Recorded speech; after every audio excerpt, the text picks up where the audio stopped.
মুসা নবী যে যুগে এসেছিলেন সেটা বেঈমানের যুগ ছিল। তৎকালীন বাদশাদেরকে ফেরাউন বলা হতো।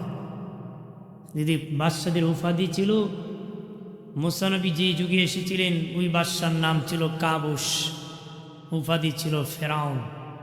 আমি সেই ফেরাউনের কথাই বলবো যেটা মুসা নবীর যুগের ফেরাউন ছিল। বাবাজি, ফেরাউনের অরিজিনাল বাড়ি মিশর ছিল না, মিশরে বেশি টাকা ইনকাম করতে গিয়েছিল। কি করতে গিয়েছিল? যে রাস্তা যখন রওনা হয়েছে তার বন্ধু হামানের সাথে সাক্ষাৎ। বলে, বন্ধু কই যাও? কয় যাবো তো। বলে আমাকে নিয়ে যাও। দুজন রওনা হয়েছে, হাঁটিয়া যাইতেছি, খিদা লাগছে, খাবে কি? এক লোক তরমুজ খেতে কাজ করতেছি, এই জমিনের কিনারে বসছে। ক্ষেতের বসার পরে মালিক বলল খাইবা? ওরা বলে খাবে। খাওয়ালো তরমুজ, মালিক বলে কাজ করবা? ফেরাউন আর হামান কয়েকদিন তরমুজ খেতে কাজও করছে। কয়েকদিন কি করছে? কাজ করছে। কাজ করতেছি, হঠাৎ করে মিশরের বাদশাহ একটা বিজ্ঞপ্তি দিয়েছে যে মিশরের কবরস্থানের দারোয়ান নিযুক্ত করে। কবরস্থানের কি সেই প্রার্থী ফেরাউনও হলো যে আমি দারোয়ান হতে চাই। বাদশাহ তাকে ডাকিয়ে নাম ঠিকানা নিয়ে তাকে কবরস্থানের দারোয়ান হিসেবে নিযুক্ত করে দিল। কি করলো? দারোয়ান হিসেবে দারোয়ান হয়ে বাবাজি আইন করে দিল। বাদশার কাছ থেকে অনুমতি নিয়ে যে লাশ দাপন করা হবে প্রত্যেক লাশের পিছনে একটা করে স্বর্ণ মুদ্রা দিতে হবে। কয়টা? একটা করে। মাগনা মাগনা আর দাফন চলবে না। কয়টা করে? মানুষ বলে বাদশার কাছ থেকে অনুমতি নিয়ে আইন করেছে, লাশকে ফেলে দিব নাকি? দাফন তো করতে হবে। মরে গেলে একটা করে স্বর্ণ মুদ্রা দিয়ে মানুষ দাফন করে। তাফসীরের কিতাবে এসেছে আল্লাহর কুদরত বোঝা যায় না। মিশরে তখন কলেরা লেগে গেছে, মানুষ বেশি বেশি মরেছে, ফেরাউন বেশি স্বর্ণ মুদ্রা পেয়ে ধনী হয়ে গেছে। কলেরা লাগছে। আগে কলেরা লাগতো না, মুরব্বীদের মুখে শুনছি আর কি, আমি পাই নাই।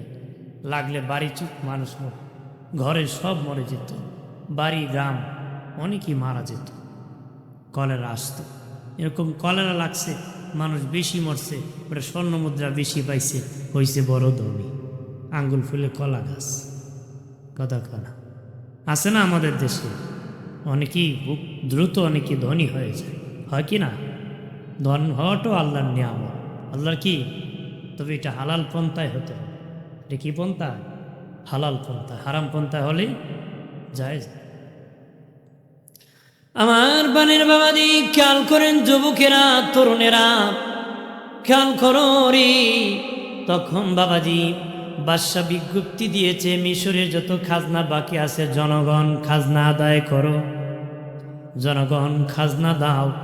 ফেরাউন বাদশার কাছে যায় বলে, আপনি অনুমতি দিলে আমার অনেক টাকা হয়ে গেছে, জনগণের পক্ষ থেকে সব খাজনা আমি একা দিয়ে দিব, আমার অনেক টাকা, আমি চাই সবার খাজনা একসাথে আমি একত্রে দিয়ে দিব। বাদশা মনে মনে বলে, ছেলেটা ভালো তো, ইনকাম করেছি, নিজে রাখে নাই, জনগণের জন্য দান করে দিয়েছি। যখন বাদশা বলল, ও জনগণ তোমরা খাজনা দেওয়া লাগবে না, তোমাদের পক্ষ থেকে খাজনা মিস্টার ফেরাউন কবরস্থানের দারোয়ান দিয়ে দিবে। তখন মানুষ খুশি হয়ে মনে মনে কয়, একটা কবরস্থানের দারোয়ান হইয়া খাজনা দিয়েছে, ওই লোক যদি বাদশা হতো কিছু কিনে খাওয়া লাগতো না, চাল কিনে আর খাওয়া লাগতো না। কি বাদশা যদি দারোয়ান হইয়া খাজনা দিলাইছে, বাদশা হলে কিনা দিত, বাদশা হলে কিনা দিত। আমরা তো কুজুই মাগনা। কথা হয় না? বেড়া গেছে মাগনা আলকাতরা পাইছে 50 টাকার, 1000 টাকার লুঙ্গি বড়াই গেছে। কথা হয় আছে কি না? ফিরি ফিরি যেখানে বেড়া সেখানে ঘুরে, সেখানে কি ঘুরে। মানুষ ফ্রি খাওয়ার জন্য পাগল। বহু লোক আছে এক চা দিলে এক বেডের পিছে কয়েক ঘন্টা ঘোরায়। কথা হয় না? জি সাহেব আপনি স্যার আর কেন, তোমার কে কইছে ইসাকায় এত কলেরা দেব কথা হয় যদি নির্বাচন আসছে কত কাপ দিয়ে খাইব হ্যাঁ বেটা 80 কাপ খাইছে সারা দিতে কয় কাপ খাইছে ভাই এত কাপ কাম মাগ না ভাই হুজুর খা কি পায় পরের দিন আর খাইতাম না হুজুর খেনে খালি মুতে ধরে কলেরা ধরছে না তুমি শেষ কামর হুজুর বউ ফালাই যাইব আর না মাগনায় কলেরা আসে দেখো না মাগনা গরুর দাঁত নাই মাগনা গরুর কি আমার বানের বাবাজি ওই ফেরাউন খাজনা আদায় করিয়া লোকেদের অন্তরে জায়গা করে নিল জনগণের অন্তরে কিছুদিন পরে মিশরের প্রধানমন্ত্রী মরে গেছে গো বাদশা তখন ইলেকশন দিয়েছে তখন বাবা প্রধানমন্ত্রী পদে বুড়ে ফেরাউন দাঁড়ায় গেছে জনগণ কানাকানি করে কারে ভোট দিবে তলে তলে খবর নিয়ে দেখে সবাই ফেরাউনকে ভোট দিবে বাবাজি ভোট হয়ে গেছে বিশাল ভোটে ফেরাউন মিশরের প্রধানমন্ত্রী হয়ে গেছে কিছুদিন পরে বার্ধক্যতার কারণে মিশরের বাদশা মরে গেছে তখন ফেরাউন প্রধানমন্ত্রী হয়ে লোকেদেরকে ডাকছে বাদশা ছাড়া তো দেশ চলতে পারে না কাকে বাদশা বানাবো লোকেরা আপনি বাদশা হয়ে যান ইলেকশনের দরকার নাই যাকে খুশি তারে প্রধানমন্ত্রী বানান তখন কয় ঠিক আছে আমি বানাইতেছি ওই যে তার সাথে বন্ধু হামান গিয়েছিল হামান রে ডাইকা কয় হামান আমি হলাম বাদশা তুই হবে প্রধানমন্ত্রী এবারটা হইল বাদশা হামান রে বানাইছি তাও কা বানাইছি কি প্রধানমন্ত্রী দুইজন একজন বাদশা আর একজন কি প্রধানমন্ত্রী আরেকজন কি দেশ চালাইতেছে প্রাণের বাবাজি ও বাবাজি ফেরাউন একদিন হামানকে ডেকে বলে হামান আমি ছিলাম তরমুজ ক্ষেতের রাখাল এরপরে দারোয়ান তারপরে প্রধানমন্ত্রী এখন বাদশা আর কি বাকি আছে আর কি বাকি আছে হামান কো আরো বাকি আছে কি বাকি আছে খুদাওয়া বাকি আছে কন্যা নাউজুবিল্লাহ কিও বাকি আছে খুদা ফেরাউন কয় খুদা তো সোজা না বাদশা দইছি এত সোজা মানুষ মানবে না হামান কো আমি ব্যবস্থা করতেছি তাফসিরি কিতাবে লিখছি ফেরাউনে তো খারাপ ছিল না এর বন্ধু হামান যত খারাপ ছিল এই জন্য কইছে বন্ধুত্ব করতে সাবধান দুষ্টের সাথে বন্ধুত্ব করা যাবে না কথা কনা বিড়িকুরির সাথে বন্ধুত্ব হইলে বিড়ি টানতে ভালো লাগবে কবত বেটা ভালোই গেল না টানতে দেখ মেজাজটা ঠিক হইব এবারে খাইতে খাইতে আর এটা কুলা না গাঞ্জা লাগা কথা কনা এরপরে যেটা ফাইটি আঞ্জা মারে গাঞ্জা করে কোনো মাথা ঠিক থাকে মাথা ঠিক থাকে ওই এক গাঞ্জাকুর 3 গাঞ্জাকুর এক পুকুরের পারে মদ খাইছে গাঞ্জা খায় ঠিক মতো যখন মাথা লইছে একটা আরেকটারে কয় পুকুরে যদি আগুন লাগে মাছ কই যাইব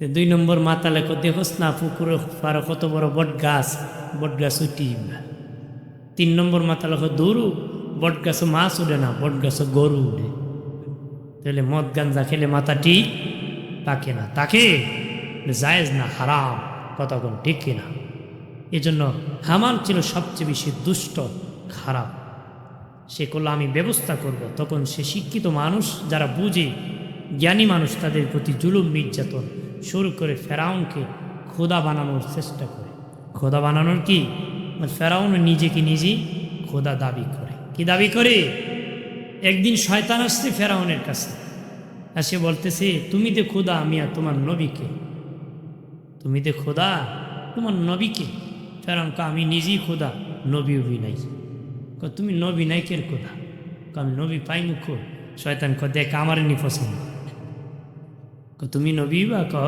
আমি নবতী দিলাম অন্যদিন বৃষ্টি দরকার হলে তার বান্দা বলতো খোদা বৃষ্টি দরকার সে জঙ্গলে যেয়ে কান্না করতো বলতো আল্লাহ আমি জানি আমি খোদা না তুমি খোদা কিন্তু আল্লাহ আমার খোদা বললে আমার ভালো লাগে তুমি বৃষ্টি নাজিল করো সে দুনিয়ার স্বাদ চাইছে আল্লাহ বৃষ্টি দিছে এখন শয়তান বলে আর খোদারে বলা যাবে না আমারে বলতে যে ডাকছে বৃষ্টি লাগবে শয়তানকে ব্যবস্থা করতেছে তো কেমনে করবে শয়তান জিন জাত কোন জাত জিন জাত জিন গোষ্ঠীর কইছে অমুক এলাকাত মশল ধরে পেশাব করে দিল। রাতের বেলা পেশাব করে দিছে, মানুষ ঘুমতে ভাবছে বৃষ্টি হইতেছে, ঘুমতে উঠে দিয়ে দুর্গন্ধ, ফসল জলে গে দেখে খোদা কি বৃষ্টি হইলে এবারের বৃষ্টি, দুর্গন্ধ ফসল জলে। ফেরাউন শয়তানে ডাকছে কি বৃষ্টি দিলে বেটা, ফসল জলে দুর্গন্ধ। তখন শয়তান ফেরাউনে ধামকি মারছে, বেটা তোর মতন বেঈমান হইল খুদা, আমার মতো অভিশপ্ত লোক হইল নবী, মধ্যে পয়সা দিলে তিবিশ। এখানে রহমত আসতে পারে, লানতে রহমত নাই। কতক্ষণ টিকে না। আমার প্রাণের বাবাজি খেয়াল করেন ভালো করে, ও প্রাণের বাবাজি, দুস্থ বুজুর্গরাম। ফেরাউন একদিন বাবা গণক ঠাকুরদেরকে ডাকছি, ডাকিয়া বলে দেখো রে, আমি ছিলাম কামলা, আমি ছিলাম দারোয়ান, আমি হয়েছি প্রধানমন্ত্রী, এখন বাদশা, আবার খোদা দাবি করি।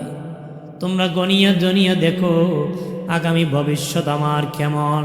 বাবাজি যারা গনে আসছে এর মধ্যে সবচেয়ে বয়স্ক যেটা বড়, তার বয়স 320 বছর। সবাই গনিয়া বলতেছে বাদশাহ আপনার আগামী অবস্থা ভালো না। কি অবস্থা? আগামী 3 মাসের মধ্যে বনি ইসরাইলের মধ্যে একজন পয়গম্বর আসবে, যার নাম হবে মূসা। তার কারণে আপনার রাজত্ব তো যাবে যাবে, প্রাণ যাওয়ার সম্ভাবনা আছে। মার হাবা খাও, এবারের প্রাণ যাইতো না, কার যাইতো?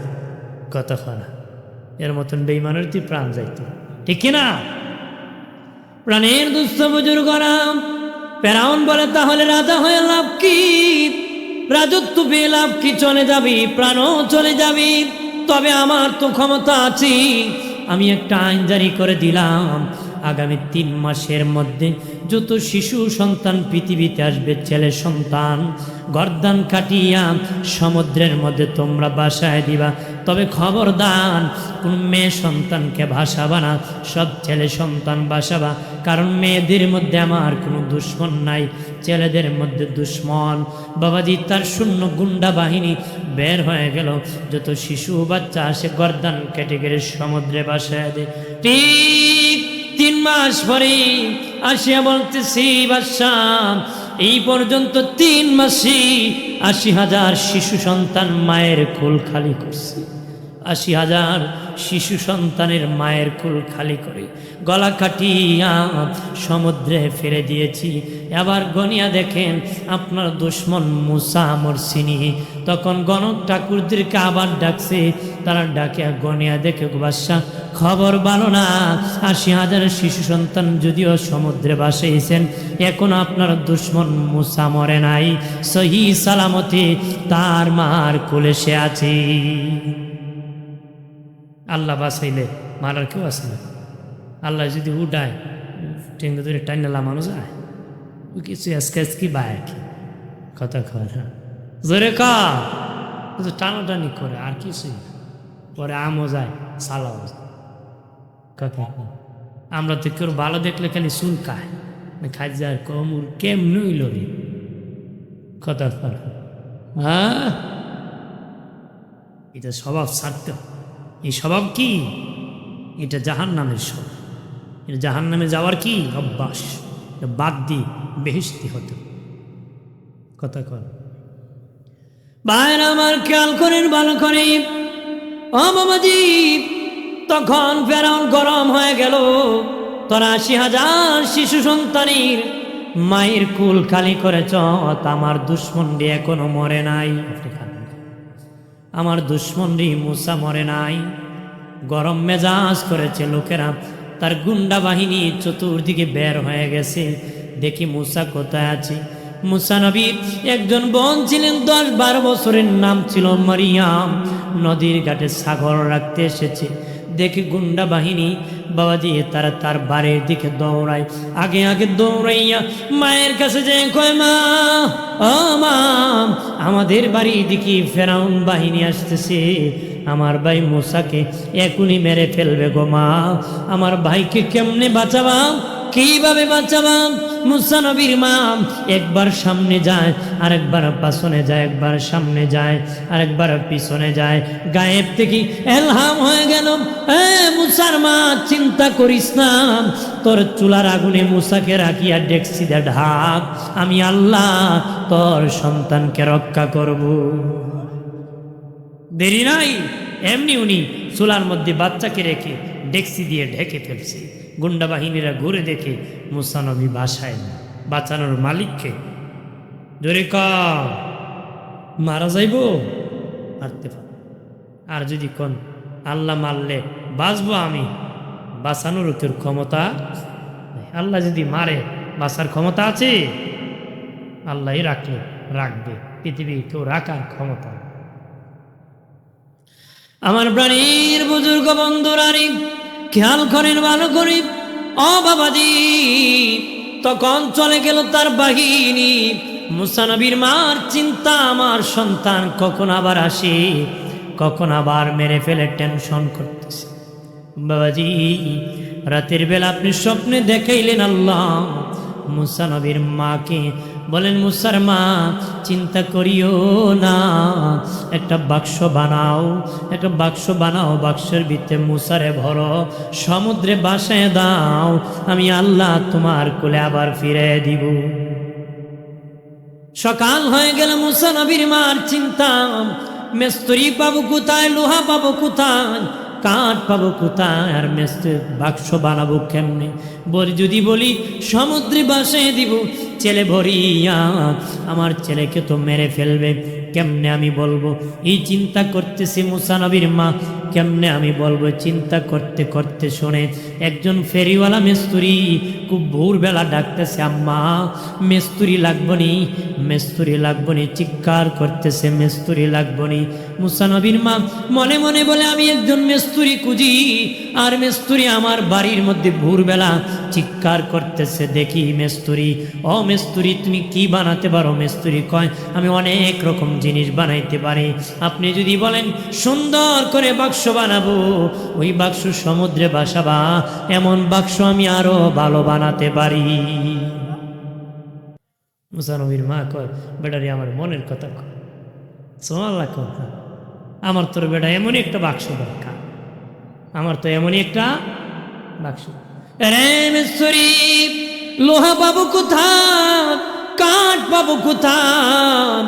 মিস্ত্রি বলে, মুসার মা, ও আম্মাজি, আমার কাছে লোহা আছে, আমার কাছে কাঠ আছে, লোহাও লাগবে না, কাঠও লাগবে না, একটু পানি লাগবে অস্ত্র দাঁড়ানোর জন্য, নাও লাগতে পারে, আনেন পানি। মুসা নবীর মা পানি আনতে যাইয়া আসিয়া দেখি মিস্ত্রি বাক্স বানায়া বসে আছে। বেটা বাক্স বানায় বয়ে কয়, পানি লাগতো না, বানাই নিচ্ছে। সুবহানাল্লাহ। এবার মিস্ত্রি বলি, ওগো আম্মাজি, বাক্স বানাইছি, চলে যায়। মুসা নবীর মা কো, মিস্ত্রি তোমার কাঠের মূল্য কত, লোহার মূল্য কত, তোমার মজুরি কত রে? মিস্ত্রি কয়, মা আমি এমন মিস্ত্রি, কোনো পয়সা নেই না, বিনা পয়সা আমি কাজ করি। মুসা নবীর মা বলে, মিস্ত্রি রে, মিস্ত্রি, তোমার মজুরি না নিলাম, লোহার মূল্য নিয়ে যাও, কাঠের মূল্য নিয়ে যাও, অন্তত পক্ষ লোহার মূল্য নিয়ে যাও, কাঠের মূল্য নিয়ে যাও। না মা, লোহার মূল্য লাগবে না, কাঠের মূল্য লাগবে না। জোরে জোরে মিস্ত্রি চলে যায়। মুসা নবীর মা ডাকে, মিস্ত্রি বলো রে, তোমার পাওনাটা নিয়ে যাও। মিস্ত্রি রাজি না। এবার মুসা নবীর মা দেখে বলেন, মিস্ত্রি, ওই বিপদের দিনে এত বড় উপকার করলাম, অন্তত পক্ষ তোমার নামটা বলে দাও, আমি মাঝে মধ্যে তোমার জন্য একটু দোয়া করব। মিস্ত্রি চিৎকার দিয়া কয়, মা, মা, আমার পরিচয় জানোনি, আমি দুনিয়ার কোনো মিস্ত্রি না, আমি আল্লাহর দরবারের মিস্ত্রি, আমার নাম হলো জিবরাইল। নাম কি? জিবরিল মুসা নবীর মার সাথে সাক্ষাৎ করছে। আর জোরে পা। মুসা নবীর মা মুসা নবীকে বাক্সে ভরিয়া বাবাজি সমুদ্রের মধ্যে বাসায় দিছে। আল্লাহু আকবার বলেন না। আর বাবাজি ফেরাউনের বিবি ছিল আসিয়া। আসিয়া ছিলেন জান্নাতি, বেহেশতি, আল্লাহকে বিশ্বাস করতেন, এক আল্লাহর বিশ্বাস। আসিয়া ফেরাউনের বিবি হতে পারে, ফেরাউনকে খোদা মানতেন না। ফেরাউনকে কি মানতেন না? কত নির্যাতন, জুলুম করেছে আজকে, তারপরও আল্লাহকে বলেন সুবহানাল্লাহ। বাড়ি তার স্বামী ছিল বেঈমান, কাফির ছিল রে, কিন্তু বেবি আসিয়া ছিলেন জান্নাতি। লূত নবী ছিলেন আল্লাহর পয়গম্বর, কিন্তু তেনার বিবি ছিল বেঈমান কাফির। লূত নবী ছিলেন আল্লাহর পয়গম্বর, কিন্তু বিবি ছিল বেঈমান, আর ফেরাউন হলো বেঈমান, ওনার বিবি আসিয়া হলো জান্নাত। লূত নবীর বিবি ছিলেন কাফির। বাবাজি নবীজি মেহমান ছাড়া খেতেন না, একবার 3 দিন হয়ে যায় খান না, বসে আছেন কিভাবে খাবেন? আল্লাহ জিবরিলকে বললেন, এ জিবরাইল, অমুক এলাকা ধ্বংস করতে যাবা, তোমরা 7 জন যাবা, যাওয়ার আগে আমার লূতকে তোমরা খাওয়ায়া যাও। তারা জোয়ান যুবকের সুরত ধরে গিয়েছেন লূত নবীরে খাও। এইখানে গুন্ডারা ছিল, এই সময় পুরুষ যে আকাম করে এই কাজ করত। লূত নবীর বিবি দেখছে সুন্দর যুবক আসছে মেহমান, দৌড়ে গুন্ডা বাহিনীর খবর দিছে, শুনছুনি আমাদের বাড়িতে জোয়ান যুবক ছেলেরা আসছে, তোমরা আসো। এমনি গুন্ডারা ঘেরাও করে ফেলছে।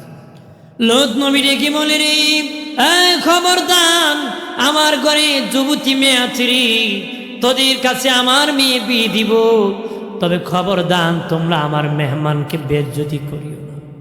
তারা মানে নাই, জোর করে ইসমাইল নামক ফেরেশতা সবচেয়ে বেশি সুন্দর, ওনার দিকে এগিয়ে গেছে। তখন উনি ভয় পেতেছে, তখন বাবাজি ইসমাইল নামক ফেরেশতা ওনার শাহাদাত আঙ্গুল এইভাবে যখন গুন্ডার দিকে এগিয়ে দিয়েছে, গুন্ডা পাথরের মতন শক্ত হয়ে দাঁড়ায় গেছে, ভয় পাইতেছে। বাকিগুলা বাড়ির পিছনে মারছে, দৌড় মারে, আর আইতেছে, মানে গুন্ডা নিয়ে আইব। লূত নবী ভয় পেয়ে গেলেন।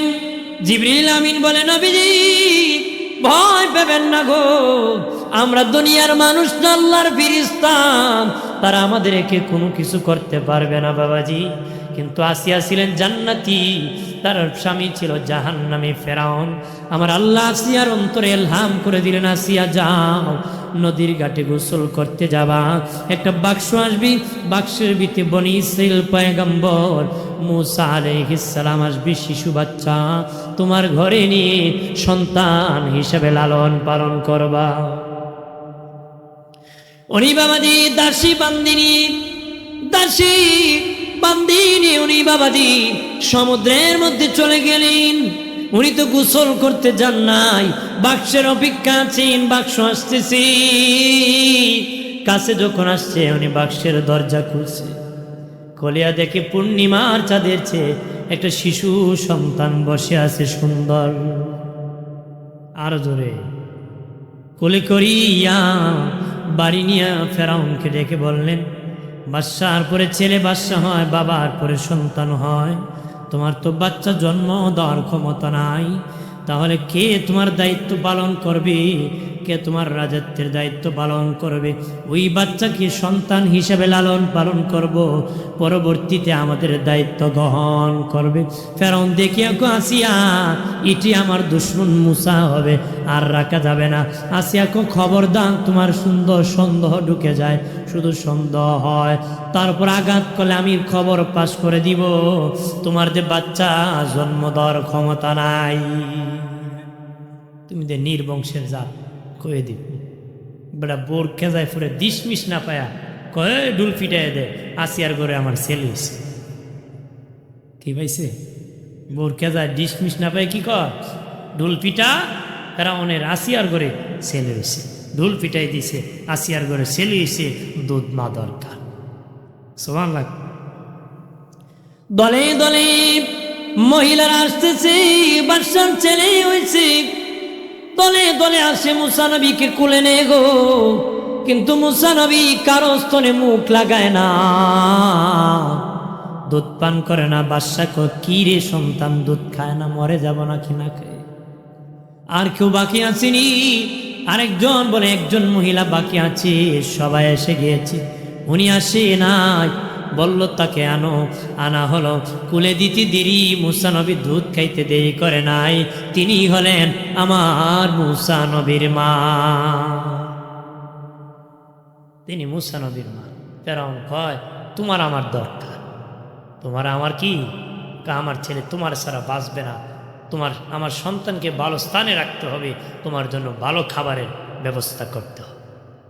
চাইছিল বেটির ফুলারে মারতো, আল্লাহ কয় তোরও ফালায়, তুই ছেলে মারবে দূরের কথা, ওই ছেলের মারও খাও, কথা খাও না। পরে পরিবারের দায়িত্ব ফেরাউন গ্রহণ করতে হয়েছে। বলেন কানে ধরে গ্রহণ করাইছে কে? বলে কইছিল গাঙ্গের ইফার বিয়া করতো না, হ্যাঁ পরে ইফারই বিয়া করা লাগছে। আল্লাহ কয় তুইও যাইবে, তোর বাপও যাবে, কারণ বাপ না গেলে বিয়ে হইব, গেছে তো ইফার।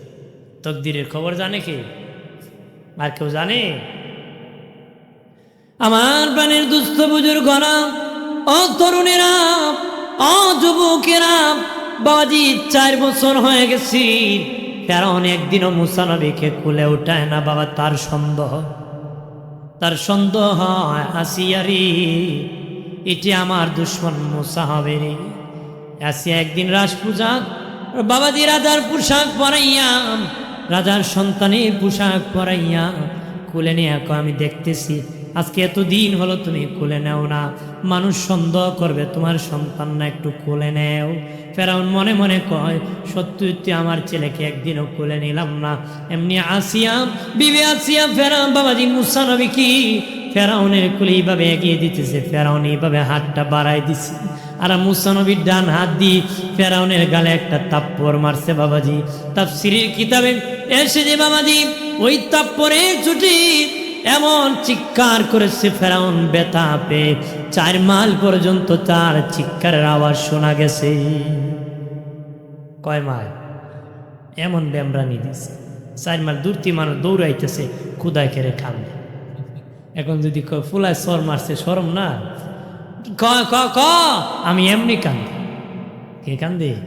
আসিয়ারে কয় আসিয়ারি দুঃখ বুঝলি না, এই ছেলে মুসা ছাড়া কেউ না, এমন তাবর দিছে জনি পোকা দেখাই দিছে। আসিয়াকে আমার মাঝে মধ্যে দেয়, মনে হয় একটু বেশাবা লাগছে, বেশি লাগছে। আসিয়া রে আমার সন্দেহ, আমি লটারি দিব রে, কারণ ওই লোক যদি নবী হন, নবীরা ছোট কাল থেকে জ্ঞানী হন, ছোট কাল থেকে জ্ঞানী হয়। আমি একটা পরীক্ষা করব। কেমনে পরীক্ষা করবা? আমি একদিকে আগুন দিব আর একদিকে ফল দিব, যদি নবী হয় ফলের দিকে যাবে, নবী না হলে আগুনের দিকে যাবে রে। আমি টেস্ট করব, যদি পয়গাম্বর হয় ছোট কাল থেকে জ্ঞানী হয়, নবীরা মায়ের কুল থেকে জ্ঞানী হয়। কথা কোন ঠিক কিনা? কোন নবী মায়ের কুলে প্রস্তাব পায়খানা করেন, তারা ছোটকাল থেকে জ্ঞানী হন। সুবহানাল্লাহ। আরো জোরে কর। বাইরে আমার খেয়াল করেন ভালোভাবে বাবাজি, ফেরাউন তখন একদিকে আগুন দিল আর একদিকে ফল দিল, মুসা নবীকে ছেড়ে দিল, মুসা নবী ফলের দিকে যাওয়া শুরু করলো। আরো জোরে। আল্লাহ বলে জিবরাইল, জিবরাইল যা যা, আমার নবী তো ফলের দিকে আসলে তাকে হত্যা করে ফেলবে। যারে আমার নবীকে ধাক্কায় ধাক্কায় আগুনের দিকে এগিয়ে নে, আগুনের দিকে নে। জিবরিল নবীকে ধাক্কায় আগুনের দিকে নিয়েছে। মুসা নবী আগুনের কাছে যাইয়া হাত ঢুকাইয়া বাবা আগুন মুখে লাগাই দিছে। ফেরাউন্ডে খবর কি? ফেরাউন নবীও না, বুঝেও না, কি বুঝে না, ডাবল বুঝে না। আগুনের কাছে গেছে হাত ঢুকায় তো দিছে, আবার মুখে লাগাই দিছে, খাই দিছে আগুন। বুঝে না, ডাবল বুঝে না। কথা কর, কোন নবী হবে বাবাজি? এই জন্য মুসা নবী ওই ছোট্ট বয়সে আগুন দিয়ে মুখে লাগাই দিয়েছিলেন। ওনার জিহ্বার আগা পড়ে গিয়েছিল, এই জন্য কথা বলতে একটু জড়তা ছিল। বাবাজি দুস্থ বুজুর্গরা, মুসা নবী ফেরাউনের বাড়িতে লালিত পালিত হলেন, অনেক বড় হলেন।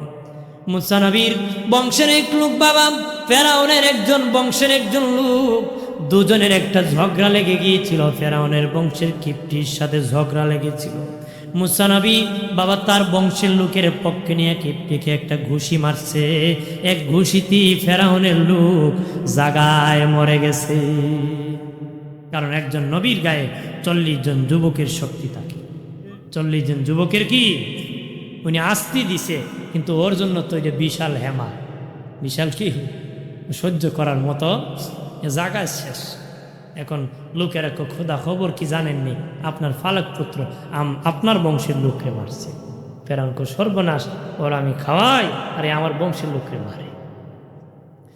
ধরে আনো মুসারে, ধরে আনো। আরেকজন আসিয়া কো মুসা, খবর ভালো নারী, কঠিন বিচার তোমার হবে, তুমি দেশ ছাড়িয়া দেশান্তর হয়ে যাও। মুসা নবী হিজরত করলেন ওই দেশ ছাড়িয়া, দেশান্তর হয়ে মাদিয়ান চলে গেলেন। মাদিয়ান হলো শুআয়ব নবীর দেশ, ওই যুগের নবী হযরত শুআয়ব আলাইহিস সালামের দেশ।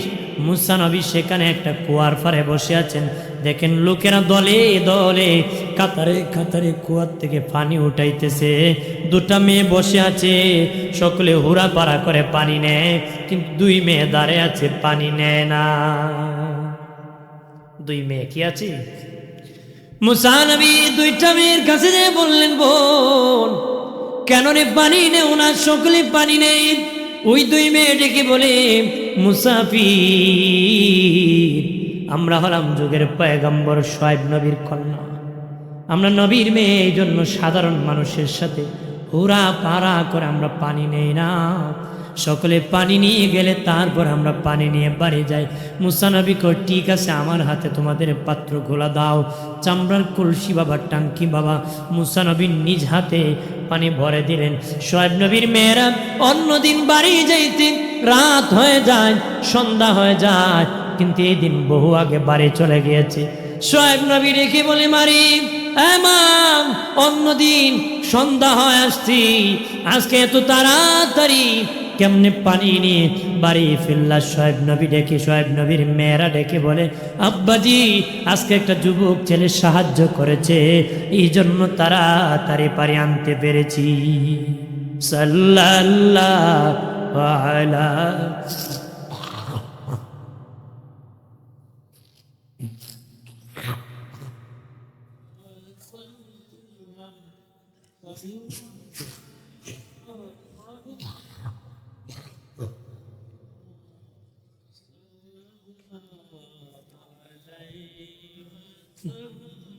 আমল নামায় দরুদ শরীফ বেশি যান, হাসরের দিন সুপারিশ আগে তার। সাল্লাল্লাহু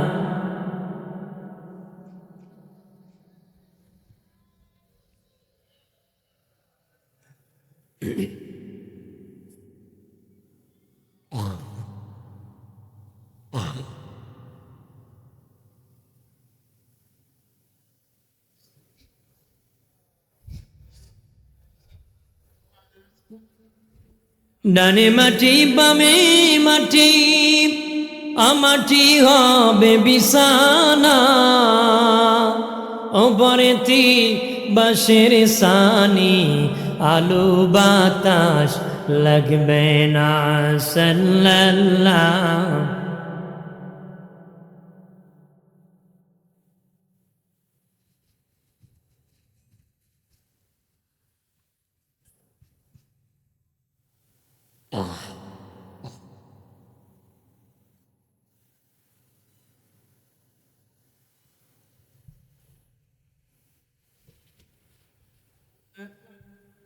আমার বানের বাবাজি খেয়াল করেন ভালো করে।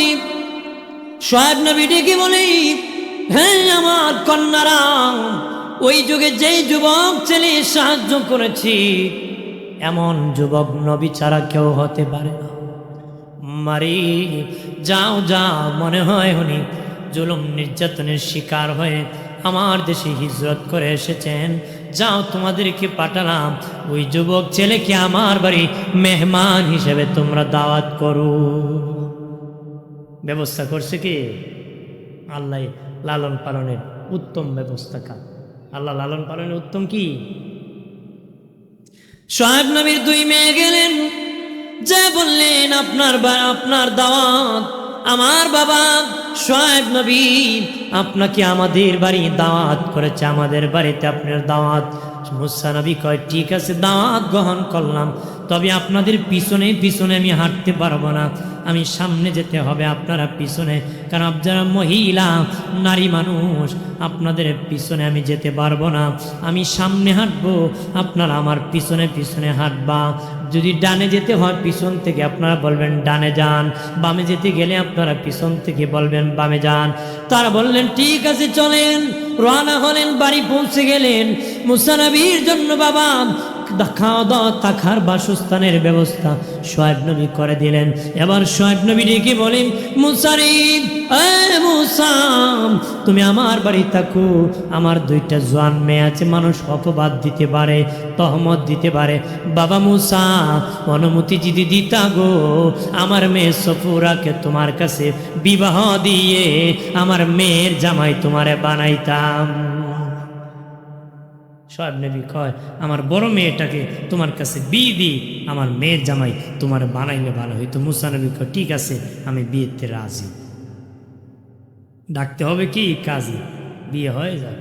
বিয়ে কি হয়ে গেল, মারহাবা কও, আরো জোরে কও। বিবাহ হয়ে গেল। মুসা নবী শোয়েব নবীর বাড়ির মধ্যে লালিত পালিত হইতেছেন। বাবাজি বয়স যখন 40 হয়ে গেল, 40, আমার আল্লাহ মুসা নবীকে নবুয়তি দান করে দিলে, মুসা নবীকে নবুয়তি দান করে দিলেন। আল্লাহ কো মুসা রে, তুমি আর মাদিয়ান থাকা লাগবে না, আবার মিশর চলে যাও, তোমাকে নবী বানাইলাম, তুমি নবুয়তের দাওয়াত দিবা। কই দিবা? ফেরাউনের সংসদ ভবনে ঢুইকা আমি এক আল্লাহর কালেমার দাওয়াত তুমি পৌঁছায়া দিতে হবে।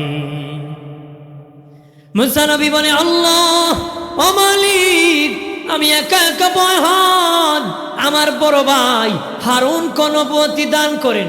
আল্লাহ বলেন, মুসা তোমার বড় ভাই হারুনকে আমি নবুয়তি দান করলাম, নবী বানায় দিলাম। মুসা নবী আল্লাহ আমার সিনাকে প্রশস্ত করে দাও, সিনার শক্তি বাড়ায় দাও। মানুষের জীবনের সবচেয়ে বড় শক্তি হলো সিনার শক্তি। যার সিনার শক্তি কম, গলার আওয়াজ বেশি, তার গলায় ফাঁস লাগে, কথা খানা। যার সিনার শক্তি বেশি গো, তার গলায় ফাঁস লাগে না রে। মুসা নবী বললেন, আল্লাহ গো আমার সিনার সাহস বাড়াইয়া দাও, আমার একটু তুতলামি আছে, জড়তা আছে, তুমি দূর করে দাও।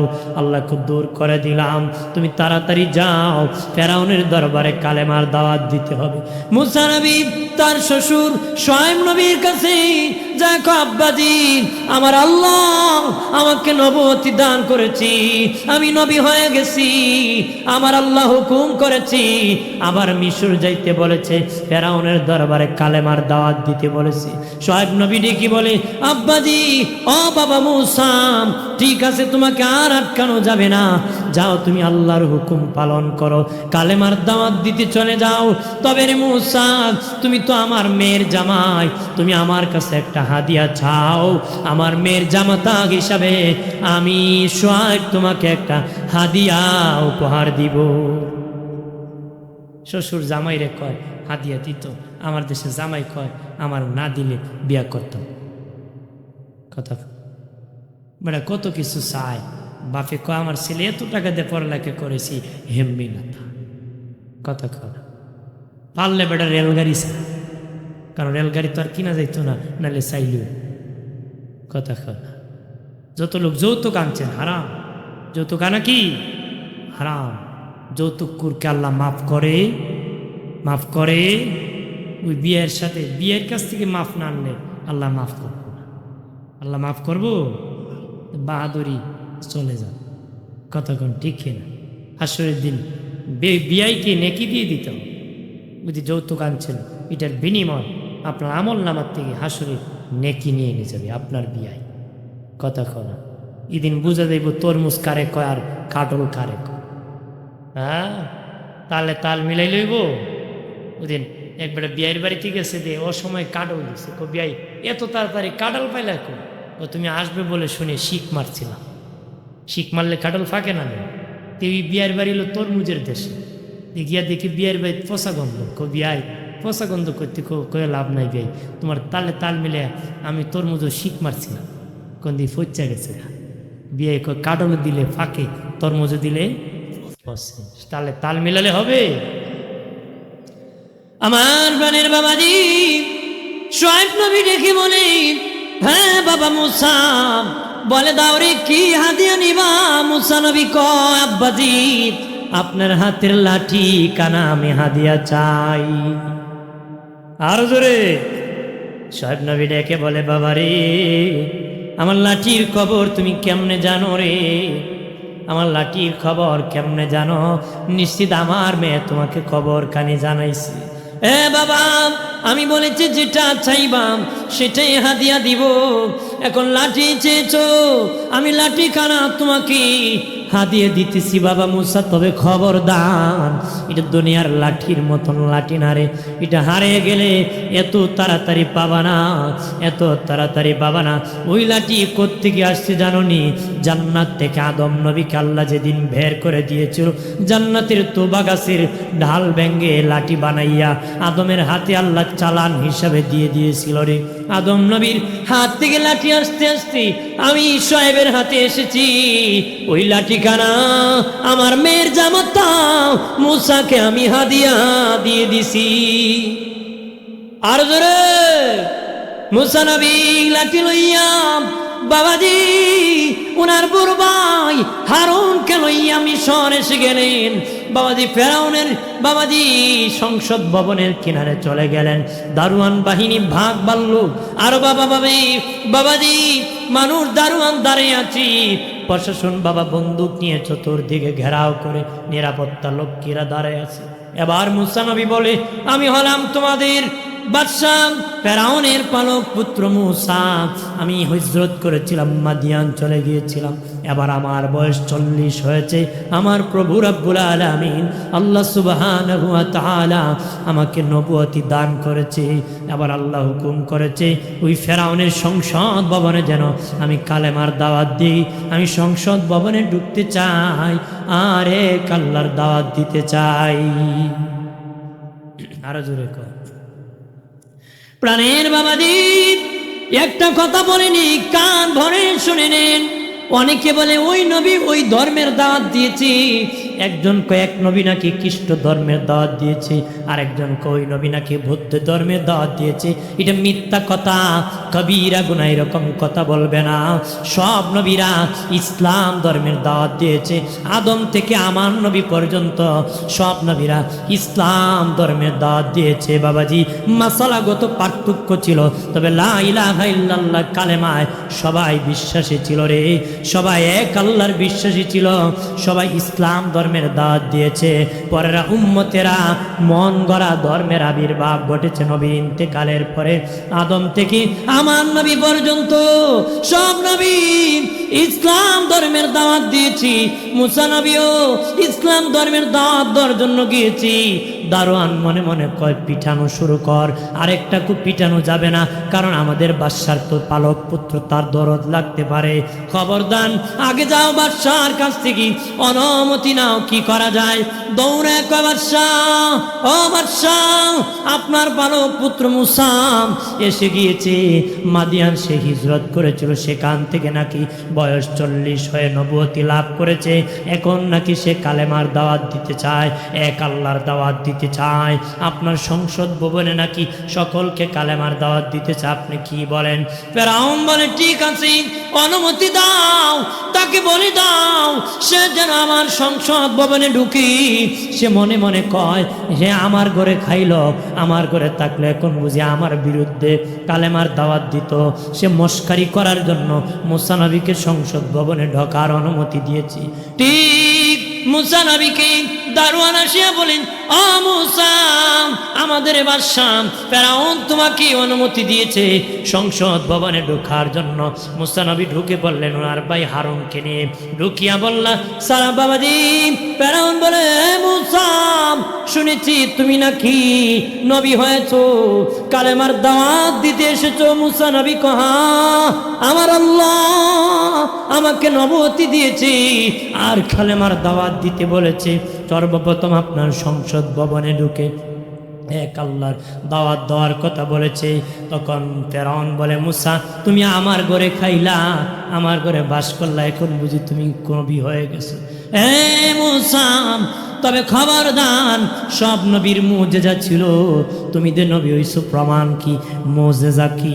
এক এক নবীর এক একটা মুজেজা ছিল বাবাজি, এক এক নবীর এক একটা মুজেজা ছিল বাবাজি। নূহ নবীর মুজেজা ছিল, ঈসা নবীর মুজেজা ছিল। ঈসা নবী যে মুর্দারে জিন্দা করতে পারতেন, ছাগলকে হাড্ডি থেকে ছাগল বানাতে পারতেন, ছাগল থেকে বাবাজি আবার ছাগল বানাতে পারতেন, পাখিকে পাকা থেকে আবার পাখি বানাতে পারতেন। ও বাবাজি খেয়াল করেন ভালো করিয়া। আর অন্য নবীদের মুজেজা, এক একজন এক এক নবীর মুজেজা ছিল। দাউদ নবীর মুজেজা ছিল, উনি যখন লোহায় ধরে চাপা মারতেন, লোহা মমের মতো গলে নরম হয়ে যেত। উনি হাত দিয়ে চাপ দিয়ে খন্তা বানাতেন, শাবল বানাতেন, ওইটা ওনার মুজেজা ছিল। এক এক নবীর এক একটা মুজেজা ছিল। ফেরাউন ডেকে বলে, মুসা তোমার মুজেজা কি? মুসা নবী কো আল্লাহ, চিৎকার দিয়া বলে আল্লাহ, আর জবান খুলে বলি আল্লাহ।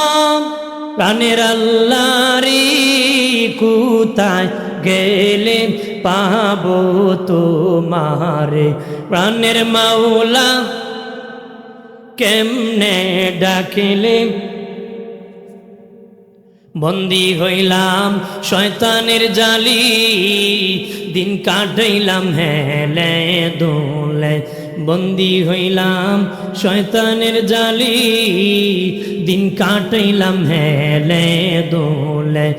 আমার জীবন মরণ দিলাম তোমারে, আমার জীবন মরণ দিলাম তোমারে, প্রাণের লারে কোথায় গেলে পাবো তোমারে, প্রাণের মাওলা রে কেমনে ডাকিলে পাবো তোমারে।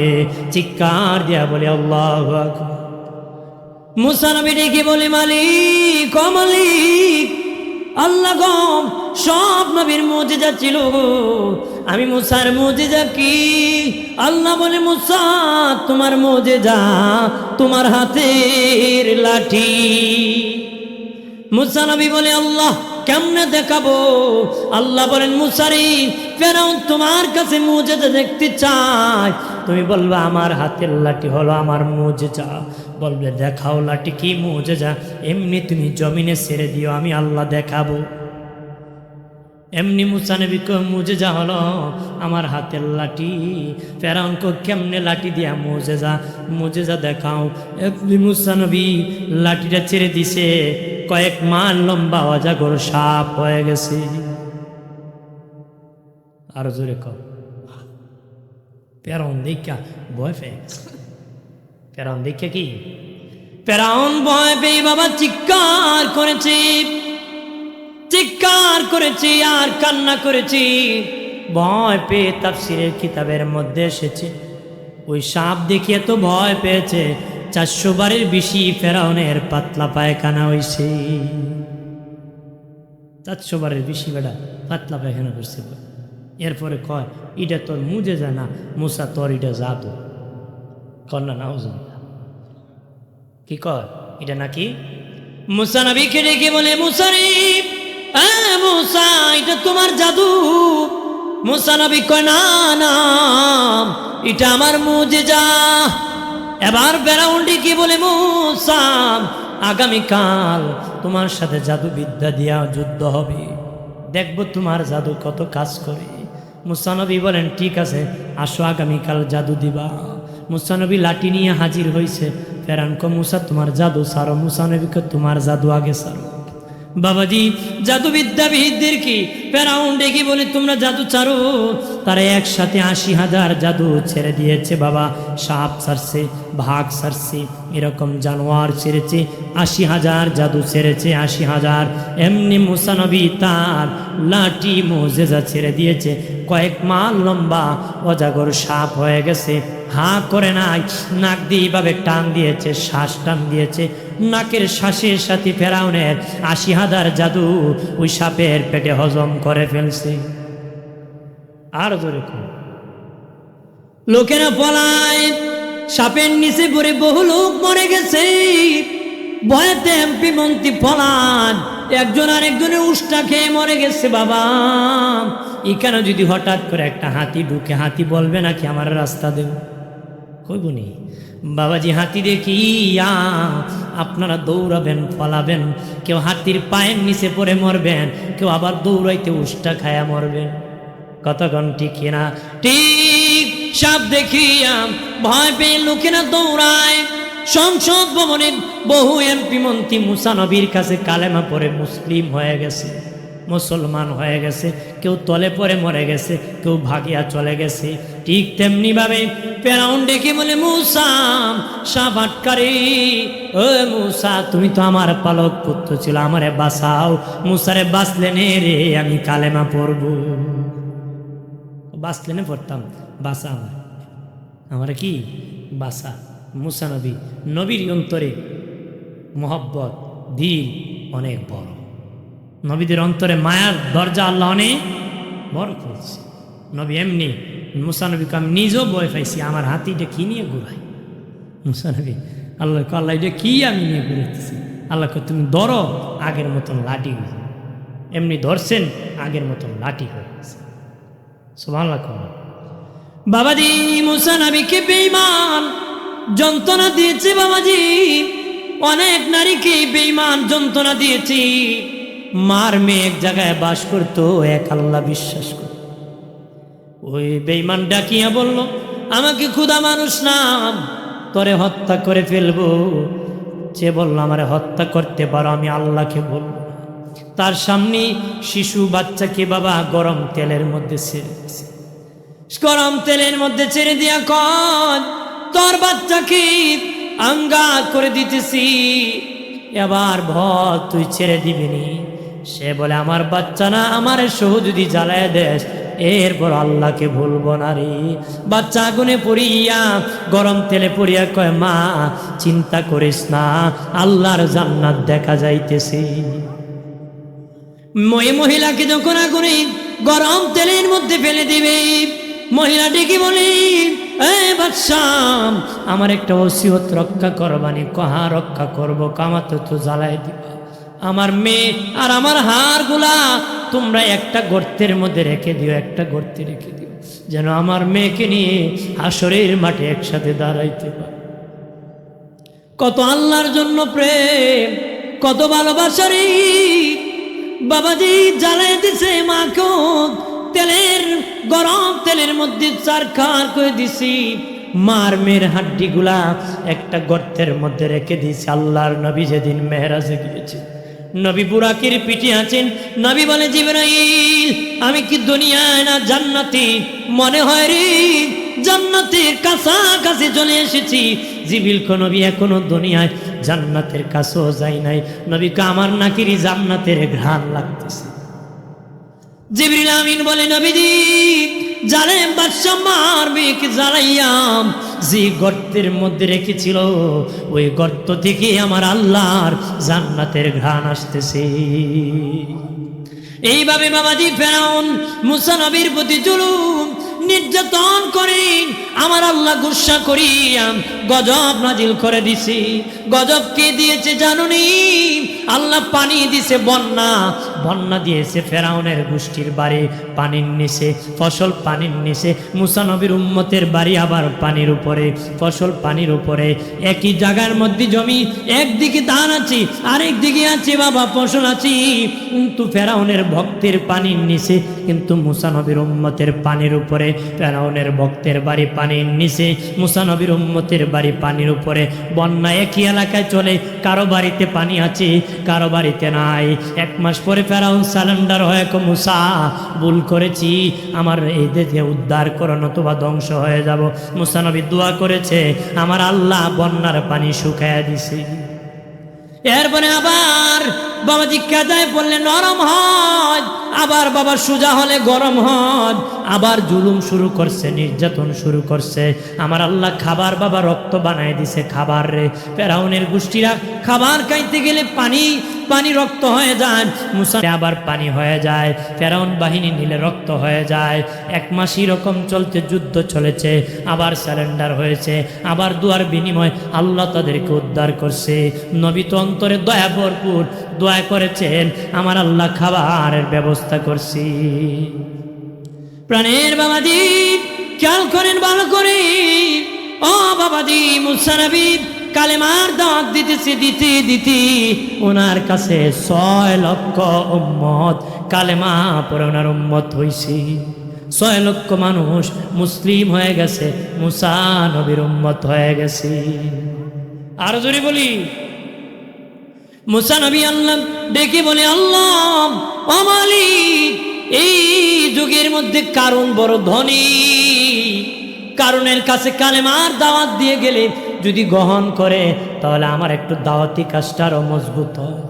দাওয়াতি কাজটা কি মজবুত হয়। মুসা নবী কারণের কাছে গেলেন, কারণ এক আল্লাহকে বিশ্বাস করো, কালেমা পরে মুসলিম হয়ে যাও।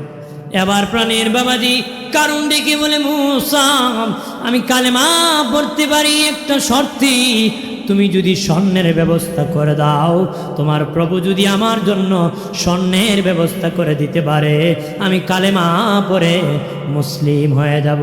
মুসা নবী আল্লাহকে বলল, মালিক ও আল্লাহ, কারণ মুসলমান হতে চান, একটা শর্তে তারে যদি স্বর্ণ তুমি দাও। আল্লাহকে মুসা স্বর্ণ দিল, সে কালেমা পড়বে না, তবে রে মুসা তোমার মন রক্ষা করার জন্য আমি স্বর্ণের ব্যবস্থা করতেছি। ঠিক মুসা নবী বলে, আল্লাহ স্বর্ণ কোথায় পাবো? আল্লাহকে তোর পাহাড় থেকে নামতে দেখবাম একটা পিছলা মার্কা গাছ আছে, তেলা মার্কা গাছ, যে গাছের মধ্যে ওঠা যায় না, পিছলা পড়ে যায়, এমন একটা গাছ আছে। ওই গাছের পাতা পারি, আরে মুসা রস চেঁচিয়া রস বাহির করি পাথরের মধ্যে ঢেলে দিবা, আমি আল্লাহ 1 নম্বর স্বর্ণ বানাবো। আরো জোরে কর, 1 নম্বর স্বর্ণ। প্রাণের বাবাজি মুসা নবী ওই গাছের কাছে গেলেন, অনেক উপরে এলাম বাজে, অনেক উপরে পাতা ছিঁড়তে পারবেন না। মনে মনে ভাবলেন বাড়ি থেকে একটা লাঠি আনবো, একটা কিছু আনবো, পাতাটা ফেরে ফেলবো। আল্লাহ মুসা তোমার হাতের লাঠি দিয়া তুমি পাতা পেরে নাও, তুমি যখন উঠাবা যত লম্বা দরকার আমি আল্লাহ করে দিব। বলা হয়েছে বাবাজি 80 গজ লম্বা ছিল। মুসা নবী যখন লাঠিটা হাতে নিতেন ওনার কান পর্যন্ত পড়ত। আর জোরে কর, প্রাণের বাবাজি মুসা নবী লাঠি বাড়িয়ে দিলেন, পাতা পারলেন, পাতা পারিয়া মনে মনে বলেন আগে টেস্ট করতে হবে স্বর্ণনি হয়। সেচিয়া রস নিয়ে পাথরের মধ্যে মেরে দিলেন, চকচকে 1 নম্বর স্বর্ণ হয়ে গেছে। বোতল জাত করে রস নিয়ে কারণের দরবারে বলেন, ও কারুন, তুমি বলেছ আমি যদি স্বর্ণ দেই তুমি কালেমা পড়ে মুসলিম হয়ে যাবা, আমার আল্লাহ যদি স্বর্ণ দিই তুমি কালেমা পড়ে মুসলিম হয়ে যাবা, তোমার স্বর্ণ কত দরকার পাথর হাজির করো। পাথর হাজির করা হলো। এমনি মুসা নবী বোতল থেকে রস ঢেলে ঢেলে দিতেছি, আর 1 নম্বর স্বর্ণ বানাইছি। আল্লাহু আকবার বলেন না। আর স্বর্ণ বানাইয়া মুসা নবী যখন কারুনকে দিয়েছি, কারণ বলে, মুসা এটা কিসের রস? পয়গম্বর জীবনও মিথ্যা কথা বলে নাই, বলবে না। মুসা নবী কয় এটা ওই গাছের পাতা, ওই পাতার রস, এটা দিয়ে স্বর্ণ বানাইছে রে কারণ। এবার কারণকে মুসা নবী বলে, ও কারণ তুমি কালেমা পড়ে নাও, তুমি বলেছ স্বর্ণ দিলে কালেমা পড়বা আর আমার উম্মত হইবা, কারণ বলে, মুসা আমি বলেছিলাম তোমার খোদা যদি স্বর্ণ দেয় আমি মুসলিম হব, তোমার খোদা তো স্বর্ণ দেয় নাই, এটা আমার দেশের গাছের পাতার রস, এটা আমার অধিকার, আমি কালেমা পড়ব না। তোমার খোদায় যদি দিত তাহলে নেই আমি কালেমা পড়তাম। চিৎকার দিয়া বলি নাউজুবিল্লাহ। ওইটা তো আমার দেশের গাছ, আমার দেশের রস, তোমার খোদা দিলে না আমি কালেমা, তোমার খোদা দিলে নেই কালেমা পড়ে নাই, অহংকার করেছে, স্বর্ণ পরে অহংকার করেছে, স্বর্ণ লাগাইয়া বাবা অহংকার শুরু করেছে। জানিয়া রাখো গুনাহ বাবা, স্বর্ণ পরা শুধু গুনার কাজ না, ধ্বংসের কারণ। স্বর্ণ পরা শুধু গুনার কারণ না, ধ্বংসের কারণ। স্বর্ণ দ্বারা আখিরাত ধ্বংস, দুনিয়াও ধ্বংস। কারণ কখন ধ্বংস হয়েছে? যখন স্বর্ণ পরে অহংকার করেছে। আমার আল্লাহ পাইলিং শুরু করছে, পাইলিং। আজও বাবা কারণ পাইলিং চলতেছে স্বর্ণ পরে অহংকার করার কারণে। এই জন্য পুরুষ মানুষ স্বর্ণ পরা হারাম, স্বর্ণ পরা হারাম। পুরুষে স্বর্ণ পরলে লেডিস বাব হয়। কথা কয় না, এটা মহিলাদের সৌন্দর্য, পুরুষের জন্য সৌন্দর্য। স্বর্ণ লাগাইলে বাহাদুরির লক্ষণ হয় না, কাপুরুষের লক্ষণ। কথা কন ঠিক কিনা? স্বর্ণ লাগাইলে বোঝা যাবে এটা আলমিরার ভিতরে ঢুকে যাবে, আলমিরার ভিতর ঢুকে যাইব। কারণ এটা পুরুষের জন্য মানায়। এই জন্য স্বর্ণ পরা শুধু হারাম না, ধ্বংসের কারণ। যে স্বর্ণ পরবেন তোমার সম্পদ ধ্বংস হয়ে যাবে, তুমি নিজেও ধ্বংস হয়ে যাবে। একটু সময় লাগবে, সম্পদ থাকবে। ভাইরা আমার খেয়াল করেন ভালো করে, প্রাণের বাবাজি ধ্বংস করিও না রে নিজের জীবনকে, জাহান্নামের দিকে ঠেলে দিও না। ও বাবাজি, মুসা নবী দাওয়াতের কাজ করেন, কালিমুল্লাহ, আল্লাহর সাথে কথা বলার প্রেম ছিল, উনি কথাবার্তা বলতে পারতেন, কথা বলার প্রেম। বাবাজি যখন আয়াত নাজিল হতো সাহাবায়ে কেরাম নবীকে বলতো, নবীজি আল্লাহরে ওইটা জিগান না, ওইটা জিগান না, ওইটা জিগান না। নবী কো আমি মুসা নাকি সব কিছু আল্লাহরে জিগাইব? সুবহানাল্লাহ না? আরো জোরে, মুসার সাথে আল্লাহর কথা বলার প্রেম ছিল, আমি নবীর সাথে আমার আল্লাহর সাক্ষাৎ করার প্রেম।